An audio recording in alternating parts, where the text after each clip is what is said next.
दर्पण के पीछे। शिवम एक साधारण युवक था जो हाल ही में एक पुराने हवेली में किराए पर रहने के लिए आया था। वह हवेली शहर के बाहर स्थित थी, जहां से चारों ओर हरियाली और सन्नाटा ही सन्नाटा था। हवेली बहुत बड़ी थी, लेकिन उसमें कई वर्षों से कोई नहीं रह रहा था। शिवम को पुरानी जगहें और उनकी कहानियां आकर्षित करती थी, इसलिए उसने बिना सोचे समझे वह जगह ले ली। हवेली के मालिक ने बताया कि यह बहुत पुरानी है और उसकी देखभाल ठीक से नहीं की गई, लेकिन शिवम को इससे कोई फर्क नहीं पड़ा। पहले दिन से ही हवेली में अजीब सी बेचैनी थी।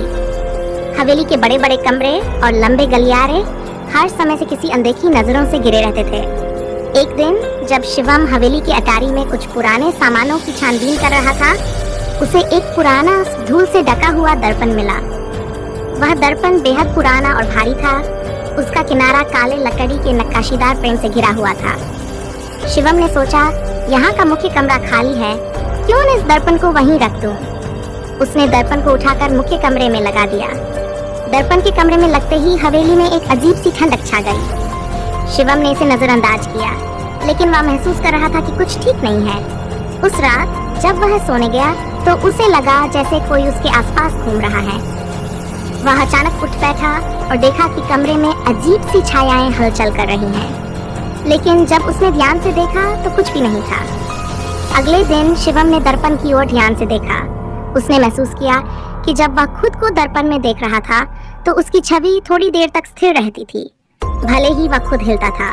ये उसे अजीब लगा, लेकिन उसने इसे अपनी थकान समझकर नजरअंदाज कर दिया।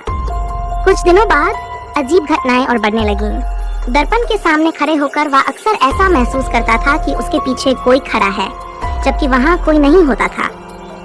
कभी कभी उसे दर्पण में अपनी ही परछाई कुछ और दिखती। एक रात जब वह गहरी नींद में था, उसने सपने में देखा कि दर्पण की तरह एक धुंधली परछाई उसकी ओर बढ़ रही है। वह परछाई धीरे धीरे उसकी ओर बढ़ती रही और फिर अचानक दर्पण से बाहर निकल आई। शिवम चौंक कर जागा, उसकी सांसें तेज हो गई और पूरे शरीर में डर की लहर दौड़ गई। उसे समझ में नहीं आ रहा था कि यह सपना था या हकीकत। वह दौड़कर दर्पण के पास गया और देखा कि दर्पण पूरी तरह से धुंधला हो चुका था, जैसे किसी ने उसे अंदर से छू लिया हो।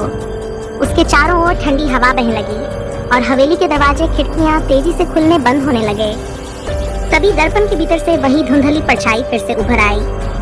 इस बार वह परछाई और साफ दिख रही थी, एक अधमरी महिला की छवि, जिसकी आंखें गहरी काली और चेहरा बेहद भयानक था। शिवम पीछे हटने लगा, लेकिन उस महिला की छवि ने उसे घेर लिया। वह महिला धीरे धीरे दर्पण से बाहर निकलने लगी और शिवम की ओर बढ़ने लगी।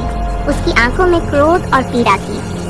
शिवम ने चीखते हुए दर्पण को तोड़ने की कोशिश की, लेकिन वह दर्पण अडिग था। जैसे ही वह महिला शिवम के बिल्कुल सामने आ गई, हवेली की बिजली चली गई और सब कुछ घने अंधकार में डूब गया। अगली सुबह हवेली के मालिक ने देखा कि हवेली का दरवाजा खुला है, लेकिन अंदर कोई नहीं है। शिवम का कहीं अता पता नहीं था।